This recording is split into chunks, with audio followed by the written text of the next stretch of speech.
je suis très content, parce que je pense que les médecins généralistes les plus importants de la ville de Révisan sont présents. Et donc, théoriquement, on peut avancer. Il y a une chose, pourquoi les médecins généralistes dans une pathologie pareille? C'est très simple. Quand on a fait l'enquête au niveau mondial, on s'est rendu compte que 9 patients sur 10 sont suivis par des médecins généralistes. 9 patients ayant une hypertrophie prostatique sur 10 sont suivis par des médecins généralistes. Donc, vous voyez à peu près l'impact de la prescription médicale et le soulagement de la prise en charge par les médecins généralistes vis-à-vis des spécialistes. Et ça, c'est une chose. Tout au long de cet exposé, on va voir que c'est une pathologie qui est très fréquente. Elle atteint très simplement 2 hommes sur 3. 2 hommes sur 3 sont concernés par cette pathologie. Vu sa fréquence, impossible que la prise en charge soit uniquement spécialisée. Impossible. Donc c'est pour ça qu'elle ouvre pas des fenêtres, mais un grand portail pour l'aide qui est précieuse du médecin généraliste. Et on va entamer, il faut savoir, bon, sur le plan de la question, il y aura une petite introduction, la méthode de travail, les définitions qui ont complètement changé, l'épidémie, le bilan initial, certains algorithmes de diagnostic et le traitement.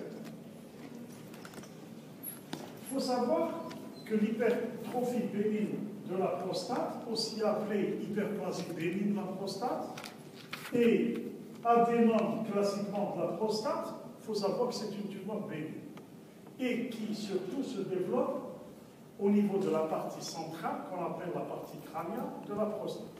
Classiquement, avant, si vous vous rappelez un petit peu de vos manuels d'anatomie, il y a une prostate qu'on appelle périphérique et une prostate qui est centrale. Par la suite, il y a eu une évolution. Il y a eu ce qu'on appelle le zoning de McNeil, qui a essayé de différencier en plusieurs zones, au nombre de 5. Mais la zone périphérique et la zone centrale sont restées là où il y a le plus de parenchyme prostatique. Et là, l'adénome ou l'hyperplasie bénigne de prostate bénigne se développe au niveau de cette partie centrale, et la partie périphérique, c'est le siège de prédilection du cancer de la prostate. Et donc, elle exerce, donc, quand elle prend du volume, une compression sur l'urètre, et c'est ce qui va interférer ainsi sur l'écoulement normal de l'urine, donnant une gêne et donnant ce qu'on appelle des signes du bas appareil urinaire. Ce travail que j'avais préparé moi-même a émané, donc j'ai fait une revue de littérature depuis 2009 à 2013, et donc il a pris en considération ce qui a été donné dans l'Organisation mondiale de la santé en 2001, l'Agence nationale d'accréditation et d'évaluation de la santé, 2003, NICE du Royaume-Uni en 2009, qui a essayé d'expliquer cette pathologie, l'EAU de 2012 et l'American Association d'Urologue en 2011, et l'Association française d'urologie en 2010. Donc, tout ce travail, si vous voulez, a essayé d'expliquer un petit peu la différence dans les signes urinaires. Si on comprend mieux, on peut prescrire convenablement et on peut améliorer la qualité de nos patients, la qualité de vie de nos patients. C'est-à-dire, on ne va pas leur infliger, si vous voulez, un traitement erroné. Par exemple, il y a certains patients qui font un problème de stockage d'urine. Si jamais on va leur donner, ils ont un problème de stockage. Quand on leur donne, par exemple, uniquement des alpha-bloquants pour faciliter l'écoulement, etc., il va y avoir de l'amélioration, mais le patient ne va pas sentir l'effet parce qu'il a un problème de stockage. Je vous le dis clairement, je me lève 10 à 20 fois la nuit. Donc il faut agir autrement. Parfois, il faut associer certains médicaments que, habituellement, on n'utilisait pas fréquemment dans cette pathologie. Il y a eu pas mal de définitions pour essayer de comprendre cette pathologie.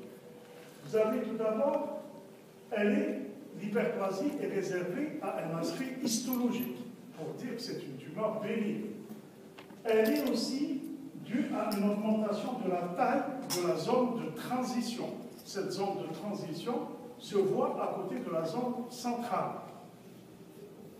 Et c'est un diagnostic de présomption donc, qui repose sur la taille de la prostate. Uniquement cette zone de transition, elle a la part des choses, c'est une zone anatomique qui a été rajoutée par MacLean, qui existe. Donc, selon MacLean, il y a ce qu'on appelle le stroma fibromusculaire antérieur, il y a la zone périphérique, la zone centrale, et vous avez la zone de transition.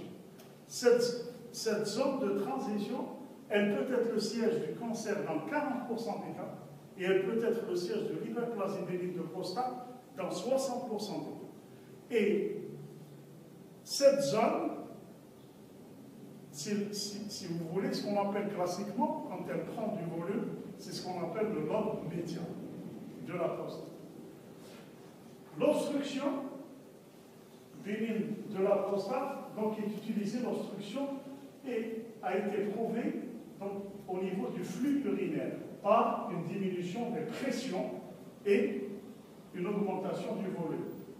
L'obstruction sous-vésicale est le terme générique pour toutes les formes d'obstruction à la sortie de la vessie.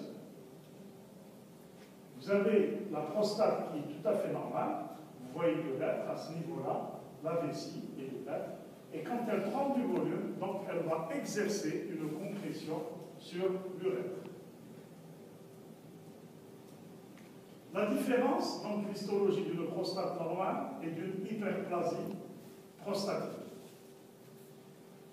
L'épidémio, un petit peu, donc c'est une maladie qui est plus commune chez l'homme du fait des modifications physiologiques liées à l'âge. C'est pour ça, c'est l'apanage des hommes adultes après 50 ans. C'est comme le fibrome chez la femme. L'incidence, elle augmente avec l'âge, elle atteint son pic vers 80 ans. Et la prévalence est de 2,7% entre 45 et 49%, et elle augmente pour atteindre 24% en 80 ans.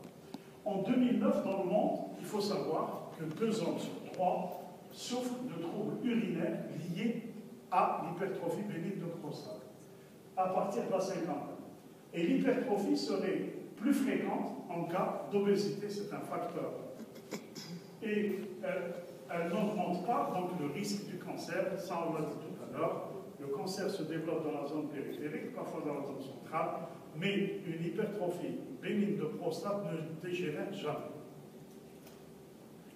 Voilà les 5 zones. Donc vous avez une zone périphérique, une zone centrale, une zone de transition, une zone du stroma fibromusculaire antérieur, en vert, et les zones des glandes périprostatiques ou périurétrales.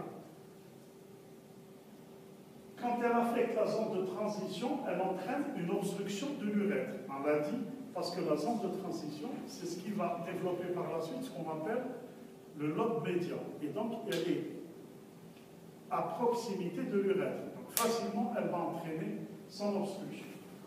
Et cette hypertrophie donc, va concerner les cellules musculaires lisses et le tissu conjonctif glandulaire. Et la contraction du muscle lisse dans la glande, c'est le mécanisme dynamique. Et elle assure donc l'augmentation du volume de la glande, c'est les mécanismes statiques.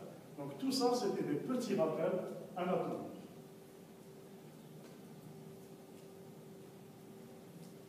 Il faut savoir les troubles mictionnels qu'elle peut engendrer.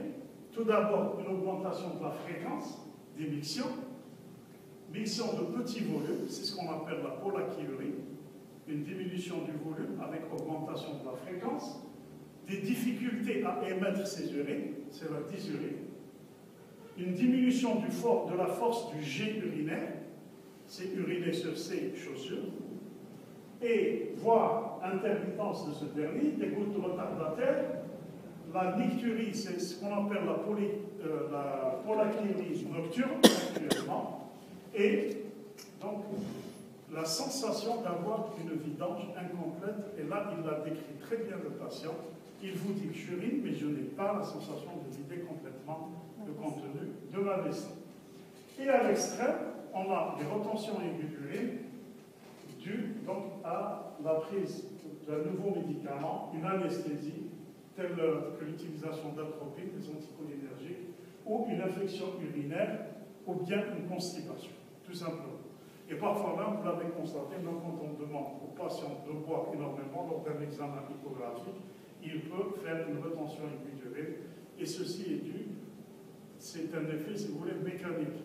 La vessie va basculer en arrière, va pousser un petit peu la prostate qui va obstruer l'écoulement de l'urine. Il faut savoir que les SPO, c'est ce qu'on appelle les signes du bas appareil urinaire. Tout d'abord, il faut que ces signes, on les rattache à l'hyperplasie bénigne de prostate pour pouvoir dire qu'il s'agit réellement de l'hypertrophie. Pourquoi? Parce que vous allez voir, toutes ces pathologies peuvent entraîner des SPO. Et la tendance actuelle pour une meilleure compréhension de cette pathologie, c'est ça. Il faut qu'on arrive à décortiquer ces signes du bas appareil urinaire. Et on a, vous voyez, elles peuvent donner la lithiase de l'urtère terminale, elles peuvent vous donner des signes du bas appareil urinaire. Vous avez les tumeurs de vessie, siège de la tumeur au niveau du col vésical, elle peut entraîner des difficultés avec une diminution de la force du jet urinaire. Vous avez les sténoses de l'urètre, il y a un rétrécissement de l'urètre, donc il y a une dysurie. Il n'y a pas d'hypertrophie bénigne de prostate, mais là, c'est en rapport avec cette sténose urétrale. Vous avez les infections, les prostatites. Vous avez les corps étrangers, surtout chez les malades un petit peu psychotiques, donc ils peuvent enfoncer à l'intérieur n'importe quoi, qui peut expliquer ces signes du bas appareil. L'infection urinaire, elle peut donner ça. La dysfonction neurologique de la vessie, c'est ce qu'on retrouve dans les vessies neurogènes. Vous avez l'hypotonie détrusorienne, c'est des vessies qui se laissent aller. Donc là, c'est dans la texture, c'est plutôt fonctionnel, on n'a rien d'obstructif. Et vous avez la polyurie nocturne, c'est des patients qui urinent souvent la nuit, mais généralement c'est en rapport avec un diabète. Vous avez l'hyperactivité vésicale, et c'est très, très important actuellement, qui revient. Et le seul diagnostic, là, est uromanométrique. On va faire une uromanométrie, et là, quand on voit que c'est une vessie qui n'accepte pas l'urine, qui descend des reins, donc sa fonction, c'est d'être un réservoir d'urine, finalement, elle n'est plus un réservoir, et dès qu'il y a quelques gouttes d'urine au niveau de la vessie, elle va réagir, elle va pousser son porteur à évacuer le contenu de sa vessie. Et il y a certains patients qui présentent cette pathologie, sincèrement, si vous voulez, ils ont une qualité de vie vraiment terrible. Ça donne des troubles du sommeil, ça se répercute sur l'énervement, etc., etc. Donc ce n'est pas très évident de prendre en charge ce genre de pathologie. Et enfin, on a l'obstruction prostatique. Donc vous voyez, et autres, il y a tout un tiroir pour d'autres symptômes et d'autres pathologies qui peuvent entraîner ces signes du bas appareil. Maintenant, on va voir ces signes du bas appareil, c'est quoi? On va essayer aussi de les partager. Il y a des signes de remplissage, des signes de la phase mictionnelle et d'autres signes de la phase post-mictionnelle. On a 3 secteurs. Le premier, la phase de remplissage. C'est la micturine. Le patient vous dit clairement, je me lève 10 à 15 fois la nuit pour uriner une petite quantité.